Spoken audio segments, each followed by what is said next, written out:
Hello and welcome to Undercommon Taste. This is a podcast where we create and discuss homebrew content for tabletop RPGs. You ask me where you are, but I will tell you where you might be. You might be in the room you die in. I'm Ian Woodworth. I'm joined by my co-host James Daly, and today, as promised, we are going to be playing with Tale of the Manticore's One Shot in the Dark expansion module maker kit. We have had John from Tale of the Manticore on a couple of times, and this is his little game that he made. Just uses a deck of playing cards and a couple of dice, and it's a whole lot of fun. It's real quick to play, and he recently released a second module to play through for it, alongside a completely free, pay what you want module maker kit. So a series of guidelines to follow. It's the source document for building your own module for One Shot in the Dark. Now, again, One Shot in the Dark is absolutely a great game, and John's always a great guest. But seriously, I played 2 games back to back, and it was probably, well, for both games, maybe an hour and a half. Really easy to follow. Again, and interesting. I don't want to say amazingly because it's a great game, but it was surprising how compelling the game itself was. And I was like, I found myself getting into it. I'm sitting there flipping these cards, and I'm like, yes. And I'm like, wait, this is really simple, and like I just completely sunk into it. So it's great. Yeah. And now, just real quick before we get too far into it, it is an OSR feel dungeon dive game as a default setting. You have cards that you flip to generate the map as you go. Each card represents a room that you will come into, and rooms have monsters in them, and rooms can have loot in them. And you have a 4-person party. You have the very standard fighter, wizard, cleric, rogue. The fighter has 8 hit points and a d8. I think the cleric has 6 hit points and a d6, and the rogue and the wizard both have 4 hit points and a d4. Does the rogue have a d4 or d6? I thought the rogue had a d6 as well. No, there's Okay. 1 d8, 1 d6, and 2 d4s. 2 d4. Okay, then yeah. And so the way that it works is, as you're playing, when you encounter a monster, the party goes first and they roll their dice. And if you roll a 4 or higher on the die, you hit and you deal your damage. If you roll under a 4, you miss. Now, the cleric and the wizard each also start off with 1 spell. You get to cast that 1 spell 1 time. And if you survive the dungeon and you get to the next level, you level up and you get 1 more spell, but you can't pick the same spell again. And so it is very much a resource management sort of thing. It's very easy to make it lethal. Yes. I think, spoiler alert, if you have not listened through all of Season 1 of Tale of the Manticore, in my first playthrough, just like in Season 1 of Tale of the Manticore, the cleric was the only one that survived. Yeah. But anyway, we're getting off topic here. The topic of tonight is we are going to go through the module maker kit, talk a little bit about the mechanics, and we are going to generate at least part of a module together. The plan is to do the prompts for the first level of whatever dungeon encounter that we're creating, populate it with encounters, maybe create a couple monsters, create a couple pieces of loot for it, and create a couple of the bosses that you'll meet at the end of everything if you survive down that far. Because the boss doesn't show up until the end of the 3rd floor. Now, I will chase one more small rabbit trail. One Shot in the Dark is intended to be a solo play. So if you're sitting there and your game day falls through, you can do it on your own. That said, as I was playing, I could see it being broken up into 2, 3, or 4 players as well. I don't think it would be too terribly difficult to have each person control, quote, quote, a character. Or even, again, if it was you and a partner splitting up, hey, I'll take these 2, you take those 2, and going through that way. So I think, again, while it was designed to be a solo RPG, you could play it with up to 4. Yeah, this is definitely a game that is solo playable. Yeah. That's how I would frame it. It can be played solo. The rules allow you to play solo without modifying the rules. But it absolutely can be played as a 4-player GM-less game. It's got a Dragon Strike kind of feel to it. Yeah. For those of you who have played Dragon Strike, for those of you of an age to know what Dragon Strike is. Yeah, that is a good point to make, is that this is a game that can be played solo without losing any of the effect. Absolutely. So anyway, before we get into this too terribly deeply, I made a little table for genre. We've got some fantasy subgenres on here. We've got some sci-fi subgenres on here. So James, if you would go ahead and give me a D8 roll so we can see what genre of game we are making. Rolled a 6. Roll a 6. Post-apocalyptic sci-fi. What? Ooh, I like it. Okay. Yeah, this could be fun. I think this is definitely going to have some Fallout, Mad Max sort of vibes going on. Right. I mean, post-apocalyptic sci-fi, you kind of get the best of everything. You can get fantasy, you can get hard sci-fi, you can get that cyberpunk if you want it. You can have something ultra realistic or ultra grim. Post-apocalyptic sci-fi is super flexible. I'm really happy with this one. So do we want this to be more gritty or more pulpy? Oh, I don't know. Let's see what the cards say as we start rolling things out. Let's see how the game just forms naturally. We've got the primordial soup. Let's see what rises. Okay. So in doing this, we've just figured out, genre. So that's part of step 1, which is themes and flair. This is, although not required, it's a good idea to give your expansion module some kind of controlling idea. So we have a vibe. We have a vibe. So I'm going to bend your creative juices a little bit. We are post-apocalyptic sci-fi. I think for this, we need to establish what the apocalypse was. Yeah, because there are lots of options here. It could be biological, it could be nuclear, it could be a disease, it could be volcanic eruption. Tech. It could be tech, religious. Yeah. It could be religious, and hey, the gods got pissed and smote the earth. Yeah. Oh, we threw out some ideas. Do you have pen and paper with you? I do. Let's write these down and see if we can get 6 to 8. We have another table to roll. Okay. So we've got nuclear. Okay. We've got biological. Technological. Alien invasion. That's a good one. Environmental. Religious. Religious. I mean, that's 6. That's 6. Do you want to roll 6, or do you got any more that jump out at you? I'm good with rolling a d6 on this. Okay. You want me to roll, or do you have a die? I got dice. Okay, roll it. 4. Alien invasion. Okay, perfect. So right now I'm feeling something close to District 9-ish. Okay. Obviously, the Aliens franchise, the Predator franchise, that leans a little bit more into space horror, but it could be that aftermath and people dealing with things. Right. A post-War of the Worlds. Maybe there are little camps and remnants of humans trying to evade and flee the alien overlords. Something along the lines of even like Planet of the Apes, where they come through and pockets of humanity that are surviving or subsisting. Mm-hmm. Yeah, that would be if we wanted a more modern technology level for humans. Yes. Also, an option would be something along the lines of Mass Effect, specifically Mass Effect 3, where the Reapers show up on Earth. Oh, okay. And so it becomes, we have to fight this war of attrition for the sake of our species. Okay.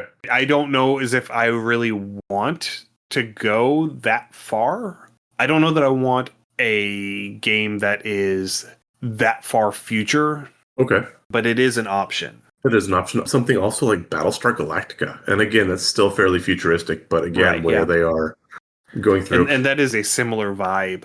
Yeah.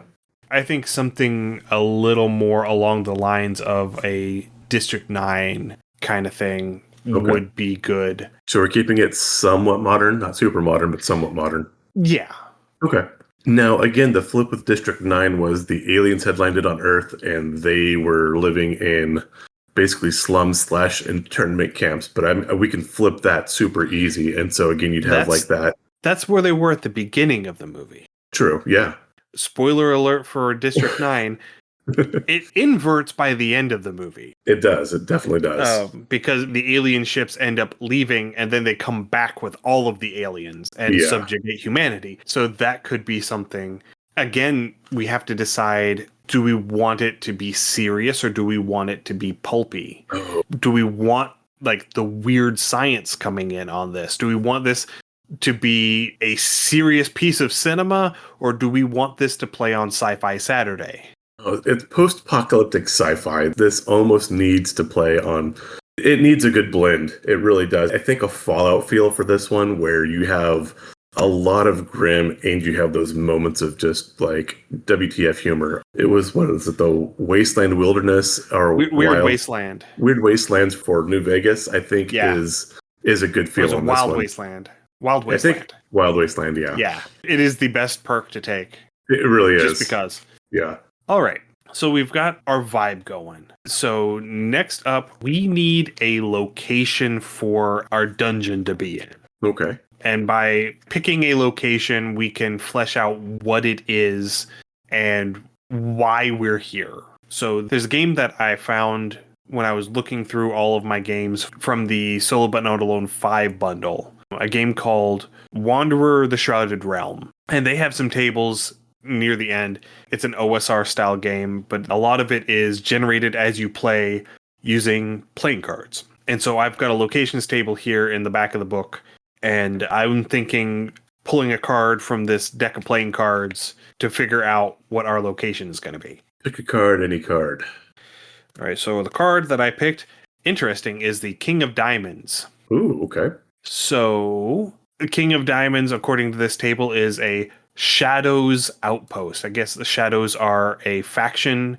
They are apparently an evil faction. Okay. So it is an outpost of an evil faction. That actually just about writes itself. It really, I mean, it does. And so with this post-apocalyptic alien invasion, I'm seeing these were probably collaborators, maybe like the Vichy France.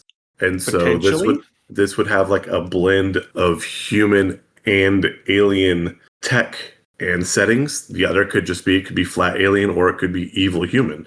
But yeah, my first impulse would go to like a group of human collaborators and they are trying to help track down other free human groups. See, that's not where I went first. Okay, where'd you go first? Which is interesting. Where I went first is this is an alien like fortification. Okay. And they're holding your friends somewhere inside. And so this is a rescue mission. Oh, that would be great as well, yes. That would have a very XCOM feel, which is an amazing game series and still consideration for after I finish either Darkest Dungeon or Neverwinter. But yeah, no, that would have a very good XCOM feel. I like that. Okay, we're on a rescue mission. Good deal. Yep. Let's see here. Next is, layout. Oh no, that's talking about actual, layout of the module. All right, so next up is going to be character classes. Okay. It says, new classes are fun, though I recommend keeping the standard array of 1d8, 1d6, and 2d4 hit dice. One fighting class, one specialist, and 2 spellcasters.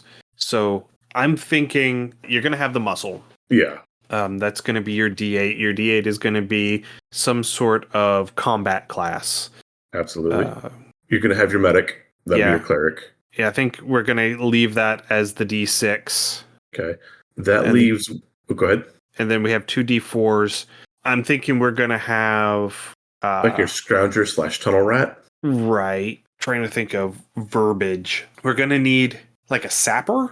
Okay. Like an engineer? Yeah. The person whose their entire job is breaching doors and bypassing security. Okay, yeah. And it's what a rogue does, but with modern tools as opposed to fantasy tools. Yeah, this is going to be your systems penetrator, your thing. This is going to be the person that, like, if you need something, they find something, they are definitely going to be your fence. And again, it still has that rogue feel. No, I like that a lot.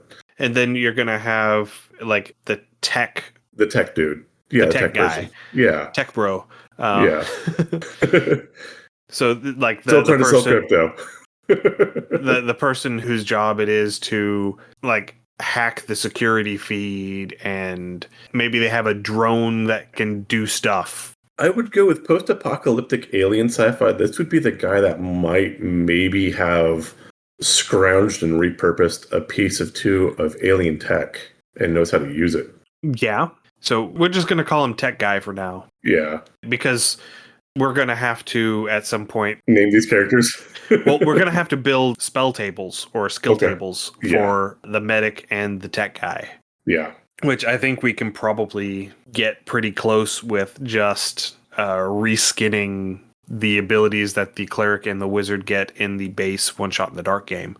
Most certainly, yeah. So that's where we're going to start. So speaking of new spells, that is the next thing on the list. It says new spells or skills are another way to add spice to your expansion module. When designing them, keep their power modest.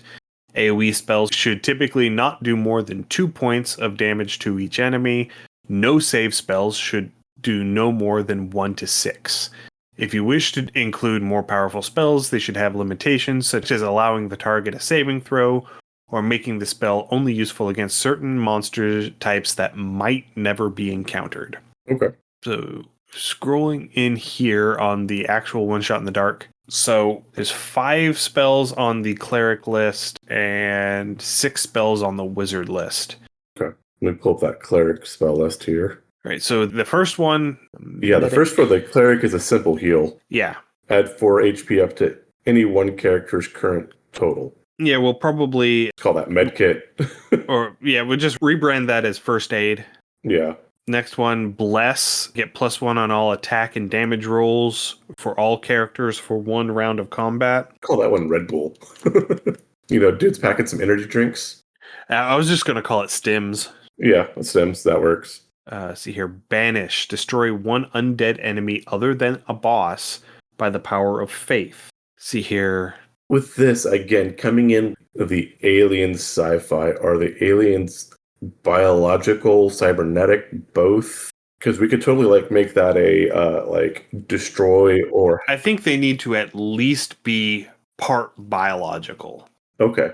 There may be some of them that have mechanical exoskeletons, basically, okay, that they are in, but I think by and large, because by default this is a low hit point, high lethality sort of game, I think that we really need to not have them be too terribly mechanical just to keep everything fair. Okay. And thematically fair. Okay. Make it feel like they actually have a chance of pulling this off. So I would call this one hack and make it like Bane in D&D. And so enemies get a -1 to their attack rolls and their damage rolls for the next turn. And thematically, it hacks or interferes with their cybernetics. So that sounds more like a tech guy thing. Okay. That sounds like something that a tech guy might end up having. Okay. So we have Banish, destroy 1 undead enemy. Let's see here. This is our medic. It could be poison, and you could kill 1 totally organic enemy, be it human or alien, non-boss, because the bosses would probably have the cybernetic upgrades. So I'm thinking the thing that the medic will be able to take out will be a collaborator. Okay. Yeah, I like that. This is their one ability that if they take it, they are able to eliminate 1 human collaborator without anything else, just by the pure medical knowledge. Okay, I like it. So what are we going to call it? Euthanize? Yeah, again, poison still works.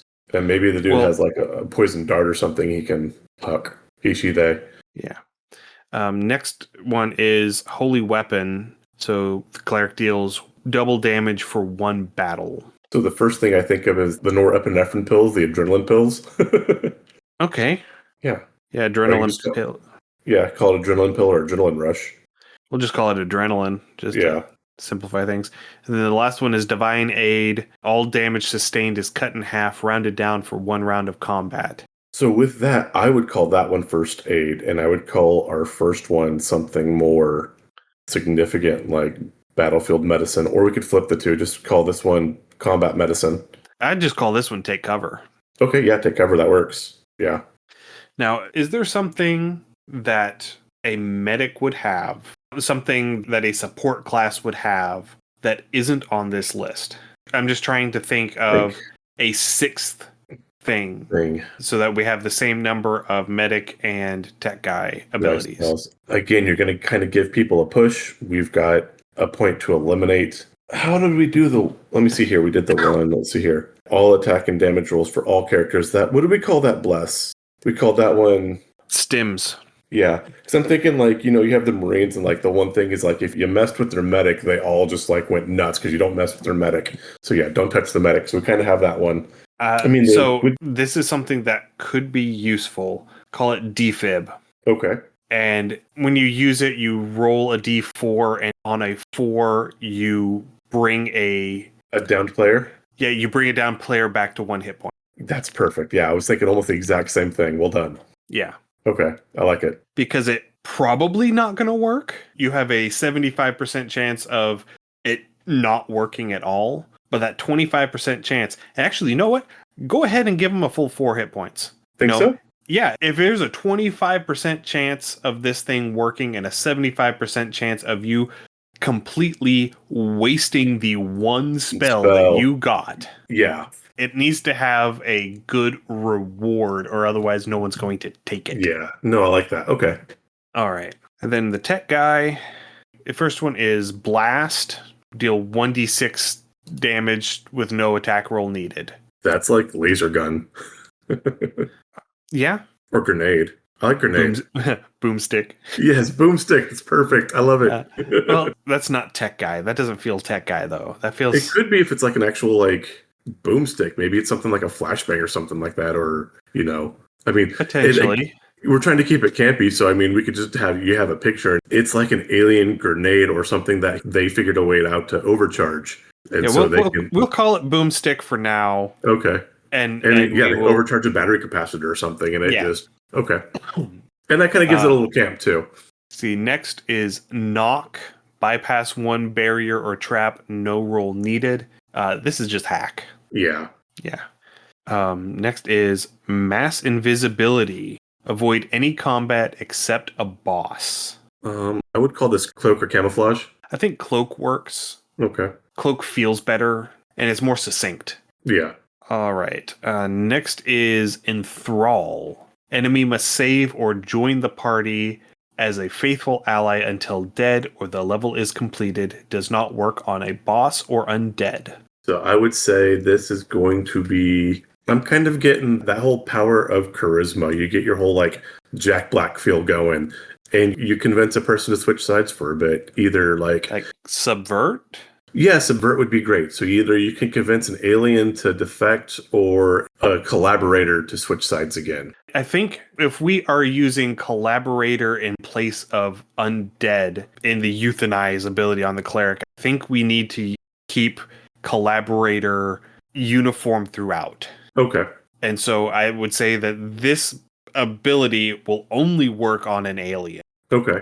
Or on, say, an unwilling human. Or let's say we have some that they're experimenting on, or, hybrids or what have you. But it will not work on a boss, and it will not work as willingly, who is a collaborator, who has willingly joined with the aliens. I like the concept of using it on an alien, because this now creates some sort of philosophical divide amongst those who have invaded and stayed. Like, they think something's not being done correctly. Maybe they don't like how the invasion process, or maybe they don't feel like how they are treating the indigenous earth life, i.e. humans and animals, or maybe they think that this is their point for a power play, but it does create a bit of that thematic of political tension amongst the aliens, not like a hive mind. That's also assuming that all of the aliens are intelligent. There's bound to be like the equivalent of dogs. Fair. Okay, yeah. Also, you're going to get that one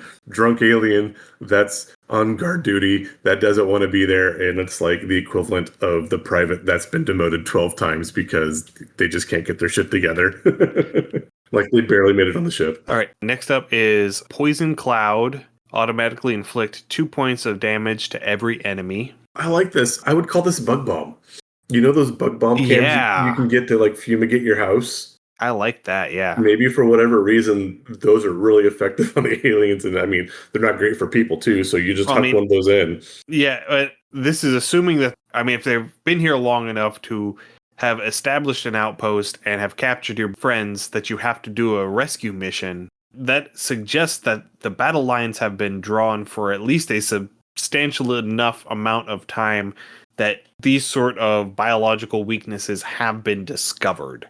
Yeah. So it might be something as innocuous as like talcum powder. Yeah. Febreze spray. Yeah, it could. It's Axe body spray. It's totally Axe body spray.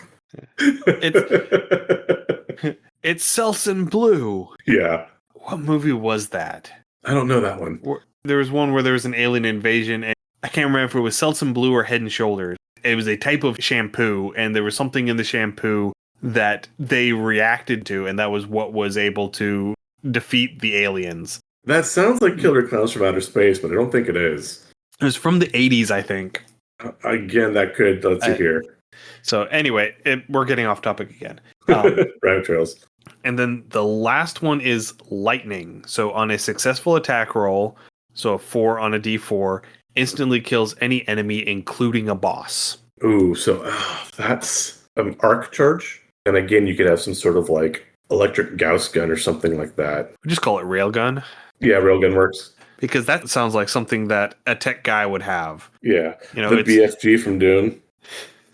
Something along those lines. Yeah. Was it Evolution with David Duchovny and possibly 7-Up Yours guy? Yeah.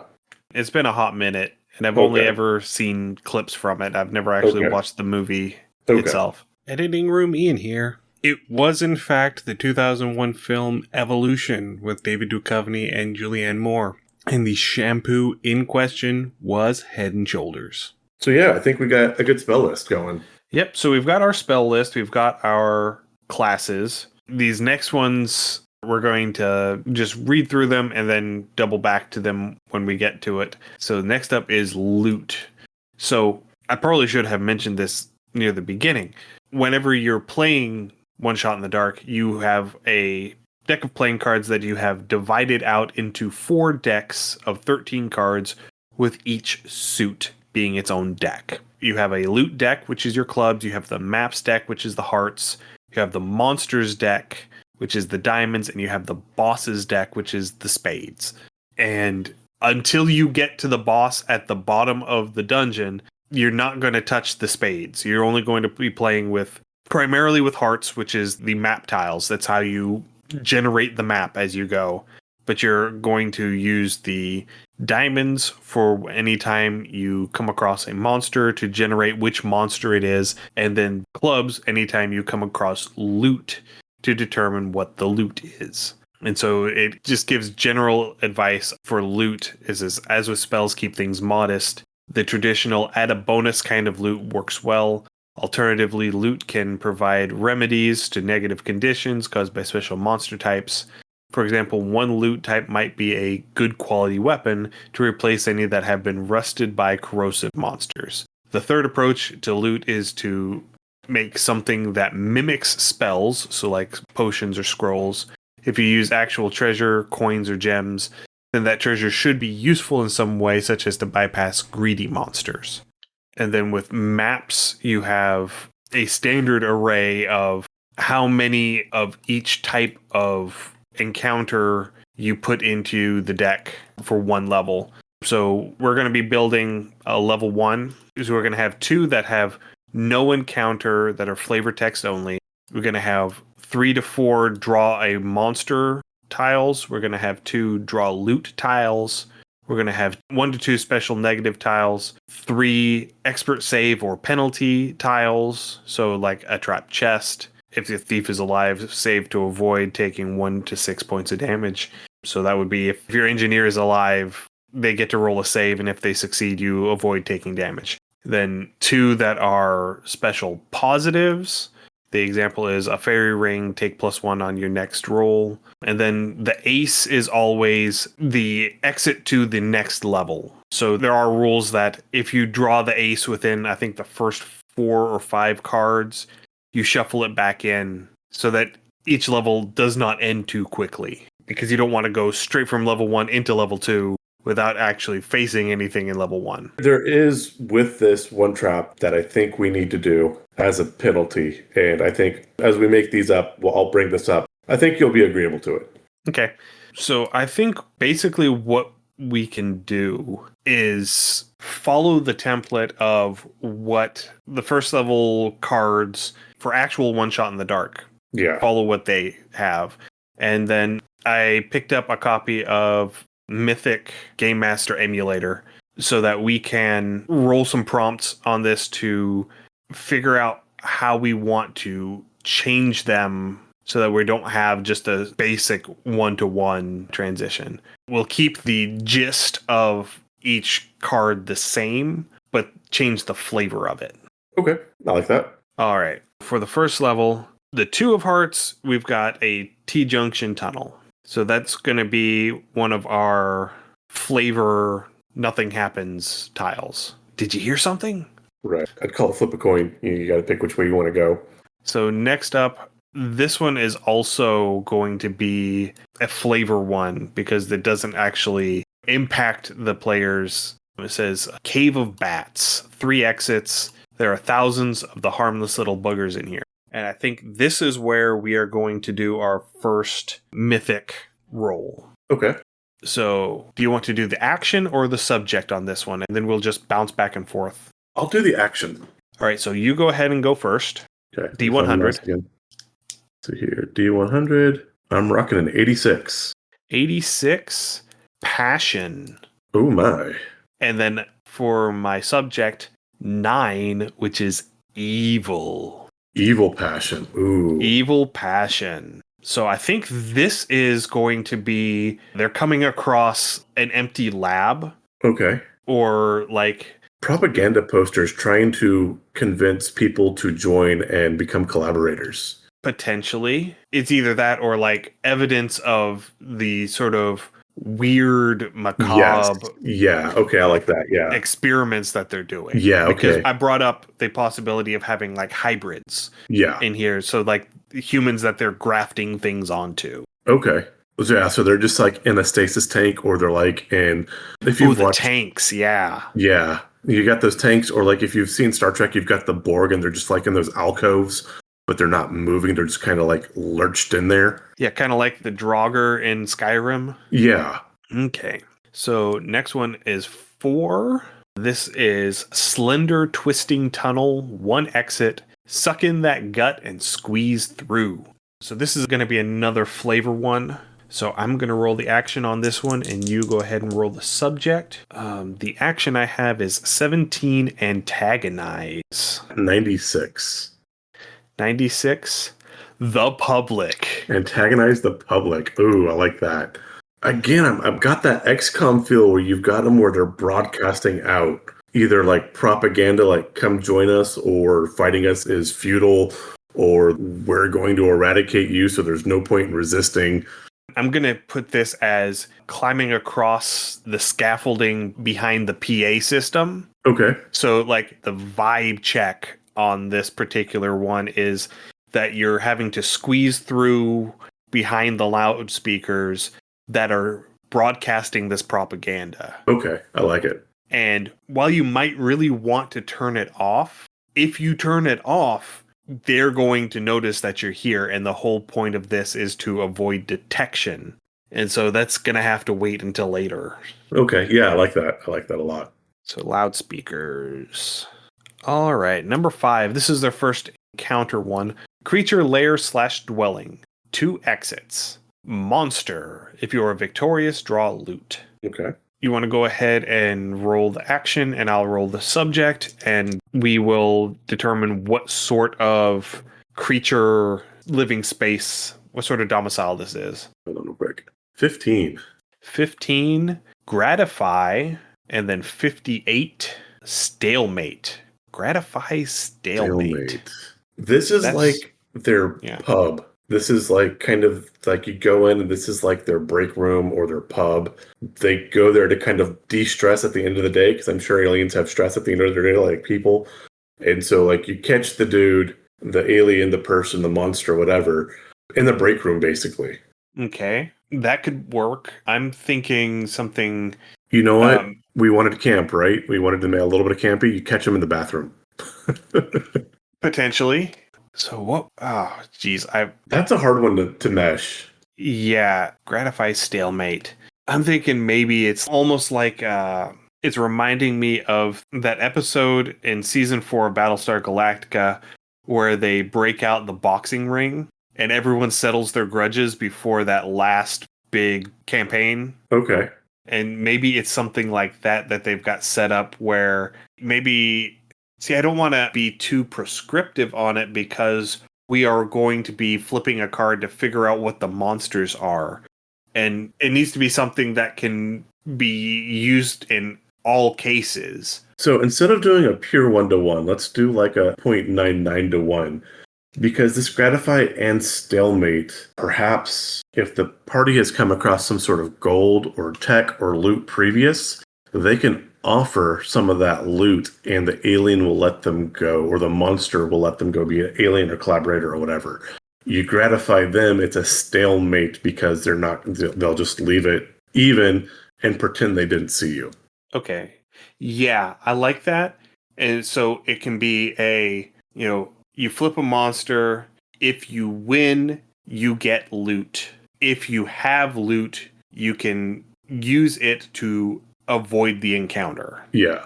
Okay. But what is this going to be, like a barracks or? It could just be, like I said, it could be something as simple as a hallway or a room. Again, this was coming through. It says it has 2 exits. And again, we can leave that for the players to develop too. It is just a room of some sort that has 2 exits that they've entered. How they proceed, it could be a barracks, it could be a hallway, it could be a supply room. I think we might just leave the wording the same then, creature Yeah. lair / dwelling. Yeah.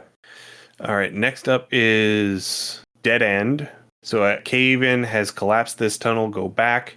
If no other options exist, dig through. Each character loses 1 HP due to exhaustion. I would call this like airlock or blast a door. Well, let's roll on it first. Okay, yeah. Yeah, so I got a 52 for adjourn. 81. Victory. Adjourn victory. I think an airlock or a blast door still works for that. Because if you win, you can walk out and seal, and that kind of ends things, you know. You have the old alien things where, Ripley blasts the alien out of the airlock. I mean, that was definitely, it ended the movie and it was a victory. But the mechanics on this one is you have to turn around, and if you can't turn around, then you lose hit points getting through it. Yes. And so you try to pry the doors apart, but you can only show me them so far. It could also, again, adjourned victory. It could be some sort of room with like a poison gas or something in it that you can either turn around or go through. Maybe there's like a sludge or an acid on the floor. Yeah, okay. That I can see. Okay. Yeah, this is assuming that they are different enough in biology. They're similar enough that they can actually survive, but they're different enough that they have some aspect of their life that is perfectly normal for them, but is detrimental to humans. So, like, maybe the planet that they're from has a high ammonia content in their atmosphere. Okay. And so this is a room filled with that sort of ammonia gas. Okay. And so, like yes, it is one of those things where you can't go through it unless you really have to. And if you really have to, you're gonna get hurt by it. Yeah, you're going to be coughing, your eyes are going to burn, your nose is going to be running. It's just like Yeah. like getting a good whiff of smelling salts. I'm just going to call it gas chamber in my notes. Okay. And we'll leave it at that. All right, next is treasure room. 1 exit. Trapped chest. If your thief is alive, save to disarm the trap. On a fail, a character takes 1d4 damage. In either case, draw loot. Storage locker or supply closet. Yeah, I'd call it like a foot locker. Okay. And then, see, this is where our engineer and our tech guy have gotten sort of blurred together. A little bit. But like, I'm saying this as sort of let's just say that they have like biometric locks. Okay. So if the engineer is alive, they can attempt to bypass it And if they fail, then they take damage. Yeah. Or, if they fail, no, because we want it. You get loot because the engineer is still alive. Because in the original case, you get the loot because you still have your thief. Yes. The thief is just rolling to see if they disarm the trap. So, yeah. And then there's a penalty if they fail that. Right. So I think that, yeah. That should just stay the same then, yeah. Yeah. Okay. Next up, a huge cavern, 3 exits. Wow, those are some chunky stalactites. Monster. I've got a 14. All right. And I have a 12. Trying to remember, did I do action or subject last? Forget. Oh, anyway. You had a 14? 14.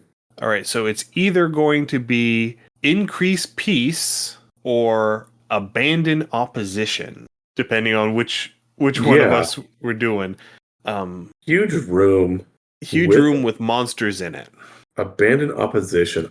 I like this because this has 3 exits, right? We can do this one like we did the dead end. You can choose to fight the monster or you can turn back and flee. But if you flee, you have to treat it as a dead end. Well, I think this is definitely going to be one of those, like the scene where Han Solo and Chewie are running through the Death Star and they round the corner while they're running from stormtroopers and they find more stormtroopers in front of them. Yeah. I have a feeling that it's going to be sort of that vibe. Okay. So have this be like a training grounds. Okay. So they round the corner and now they're standing in the middle of the training grounds. Okay. And the monsters are there and there's no avoiding it. They see you, you see them. And the fight commences. Okay. And you try to flee, but at least one can catch up. No, there's nothing about fleeing in the original. It's just there's monsters. Okay. Here be monsters. All right. Let's see here. Next up is 9. Creature sleeping quarters. 2 exits. If your thief is alive, safe to sneak through. On a fail, draw a monster. This is the barracks. Yeah. We're not even going to bother rolling on that one. This was the barracks. Yeah. And we'll do the same thing where if your engineer is alive, you can roll a save to sneak through. And if they fail, then you fight the monsters. If the thief is not alive, you just fight the monsters. Okay. So next up is 10. Trap. It's a target. You said you had a trap idea. Yeah, so my trap idea is if you fail this trap, you get lost. And so what I'm thinking for the penalty for the trap is when you pull your exit card, if you fail, you have to reshuffle the exit card the first time. Okay. And so, yeah, that's the penalty for the trap. And so it would be like you just get confused. And so I guess this would be a mental check. You're checking. Or maybe you shuffle all of the cards that you've already done. You shuffle all those back into the deck. Okay, yeah, I like that. Well, I mean, I like that. That can make a very, very long first layer. I'm thinking if you just, again, because depending on when you pull that exit card, like if you're 10 cards in and you pull your exit card or you get to this trap room, and you're reshuffling the whole deck, that's a lot. But if you're just reshuffling that one card, it's still achievable to get out. You're not necessarily redoing everything. Does that make sense? Like you're still making progress to a point. So like if you're 5 cards in, you've got 7 cards, you pull the thing so you can shuffle that card in and that can be anywhere back in that 7 versus being 1 and 12 again or 1 and 13. It depends on how brutal or how long you want to make that first level. I mean, the original has, if the thief is alive, save to disarm the trap. On a fail, a character takes 1d4 damage. And that can outright kill 2 characters. Yes, that can just outright kill 2 of the 4 characters if they happen to be targeted and they roll a 4. Yeah, okay, then reshuffle the whole deck. Yeah. Okay. So getting lost. All right. So the Jack. Beautiful natural sanctuary. 2 exits. Stay and rest. Each character regains 1 lost hit point. Characters may choose to save this benefit for one-time use later instead. All right, so this is going to require a roll. So I am back on action and you are on subject. Okay. So I've got 94 dispute. 56. Wishes. Dispute wishes. I'm thinking maybe you hit like a medical bay and you find med supplies. Yeah? Or you find a stash of human, quote, quote, contraband or human artifacts that they have just kind of stashed, but they haven't processed. And so there's just like a supply of stuff. Okay. So we could do this as each character regains 1 hit point. Okay. Or we can do this as, say, you find a weapons cache, and so all characters get +1 on attack and damage rolls until the end of the level. I like it. I think we could give them the choice. You can either heal 1 hit point or get 1 attack. Yeah, we do that as instead of getting to save it to do it later, is like you have to choose now. Right. Either you recover 1 hit point or you get a +1 ongoing for the rest of the level. All right. Next is the Queen. The Shrieker Mushroom Cave. 1 exit if your thief is alive, save to sneak through. On a fail, something comes to investigate the awful noise, draw a monster. I rolled a 39. So 39, bestow. 93, weather. Bestow weather. Oh, this again feels like another one of those gas rooms where you hit like an environmental room. This is like a Faraday cage. Okay. And if you're going through it, you have to like avoid setting something off, because if you set something off, it's going to start arcing lightning to the Faraday cage. Okay. And that's the noise that'll bring the guards. Yeah, you just got to sneak through or trip an alarm. Yeah, because that's the whole thing is like if the thief is alive, you save to sneak through. Yeah, okay. And on a fail, you get a monster. Okay, yeah.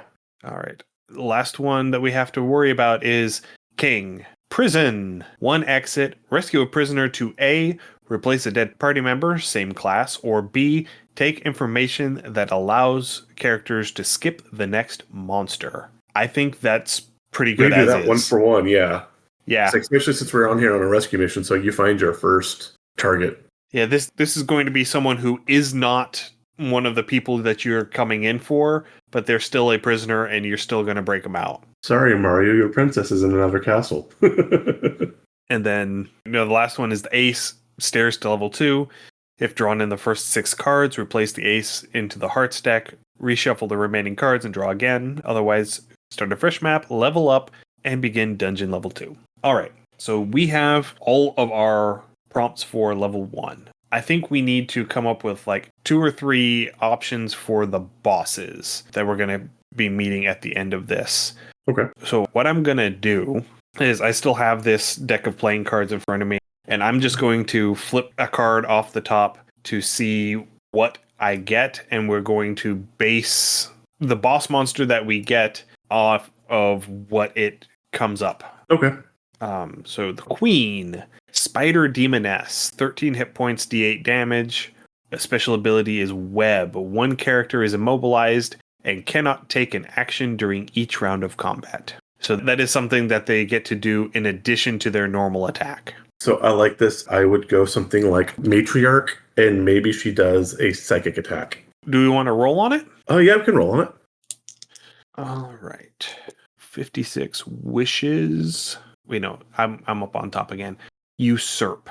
Okay, usurp. I got 11. Emotions. Usurp emotions. That still fits. Yeah. The other thing, usurp emotions. What if for 1 turn she turns a character against the party? Yeah. So you'd roll a 1d4 if one of the characters is dead. So like, say your tech guy expires during the mission and she rolls a 3, because that'd be tech guy, then the attack misses. But if she rolls a 1, 2, or 4, then that party member next attack would go against one of the other party members. I would let them save. Okay. With a save. So 1 character has to save or fight alongside the boss for 1 turn. For 1 turn, yeah. Save or traitor. Save or collaborate. Yeah, that's how I'm putting it in my notes. Okay. And then the other one we're going to do is 7. Okay, Giant Troll, 16 hit points, D8 damage, regenerates 3 hit points each round. Okay. Let's go ahead and roll on this one again. Yep. 95. Punish Elements. Oh, so I'm thinking of like a gargantuan. This could either just be like it's brute meat shield tank critter, or maybe they've made something that is like an elemental. Like maybe that Faraday cage is to contain a monster that has like almost like an electric eel and can discharge electricity from its skin. Okay. Like a living lightning. Yeah. Yeah, All right. And rather than, but how will the health regen on this one? it could still work because I mean it's still building up a charge as it moves. Okay. Yeah. Yeah. I think that can work. Okay. Right. We've been at this for over an hour. Yeah. So I think just real quick, coming up with a couple of the simple monsters and a couple of the Loot loot pieces. pieces using the same method. So with monsters, we've got King, which is Goblin Shaman. 4 hit points, d4 damage, has the spell Blast. To be, Do we want to roll on this or do we just want to brainstorm it? I'd brainstorm this one because the blast is we Okay. said the blast was the blast boomstick or laser Yeah, weapon? Blast is Boomstick. Boomstick. Yeah, this is just like I said, an alien guard that's got the proper grenade and knows how to properly use it. And so yeah, they're gonna hook it. Yeah. Or it could be a collaborator that has also figured out how to overcharge these things and they use it the same way. I think we're going to save Collaborator Or for. undead. Yeah. Yeah, okay. So yeah, this is just an alien guard with a boomstick. Okay. And then the other one is going to be another 7. Speaking of, 3 skeletons, 4 hit points, d4 damage, undead. Yeah, so you So, just got 3 collaborators. yeah, 3 collaborators. That's simple enough. Yep.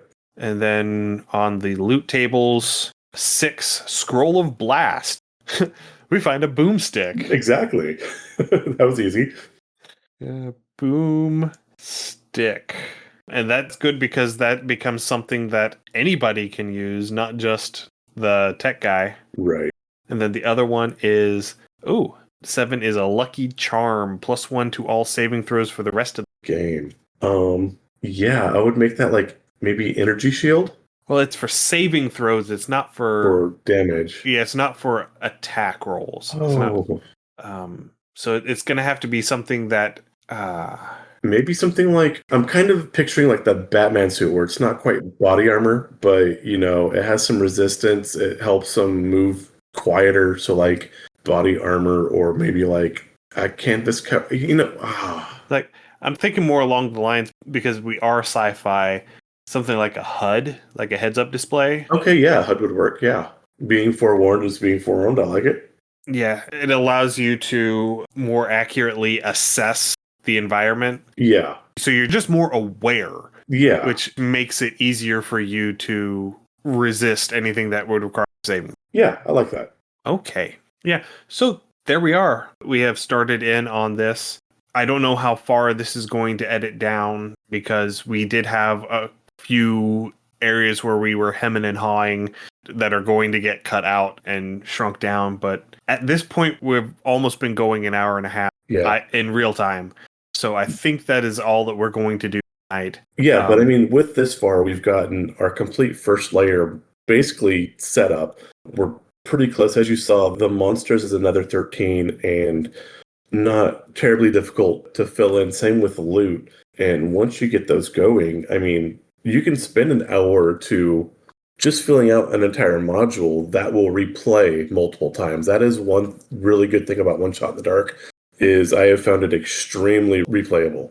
And so, I mean, that is the difference too. Like if you're sitting down for like an Old Gods of Appalachia or Pathfinder or D&D, as a DM, you might put 2 or 3 hours building, you know, your next session for your campaign. And unfortunately, you're probably not visiting that scenario again. You know, unless you save your scenarios and campaigns for other one-shots and work them back in to other things. It's kind of a one and done. And so with the same amount of time and effort, again, you can build a game for yourself because Lord knows the DMs never get to play. Or you can, again, run this multiple times. And so I think the reward for effort value is very high with this. Right. I do want to read off the guidance that he provides for the monsters in the Maker Kit. Okay. It says, limit yourself to a maximum of 4 monsters in a room, and even this many should be rare. Yeah. Long combat after long combat can be a slog, and for those who like to draw in the encounter as they play, it's hard to doodle multiple creatures. Very true. 2 is a good number to use when in doubt. Some monsters should have special abilities or features like undead, greedy, or corrosive, etc.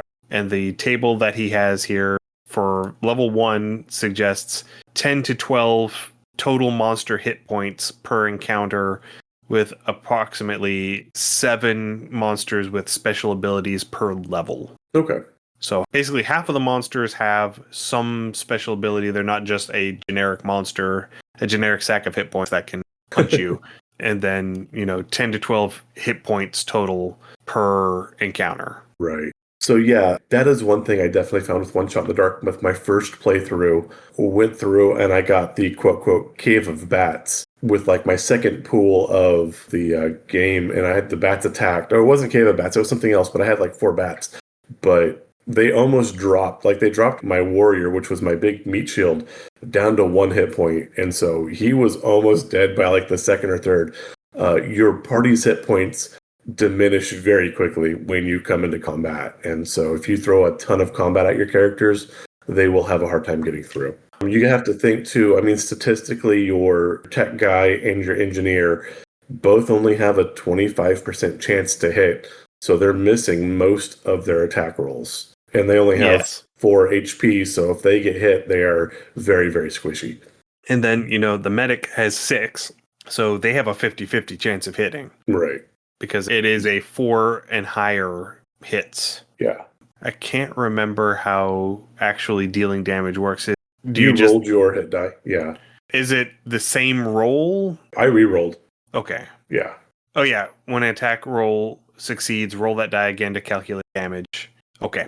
I just remembered that my cleric rolled super well the entire My D6 was just on fire. Yeah. Like I was rolling 5s and 6s all night. Yeah. So like I said, my first run through, that warrior got whittled down to like 1 HP early on, and then the first trap my thief came to, they failed their save and got killed by the trap. I'm like, seriously?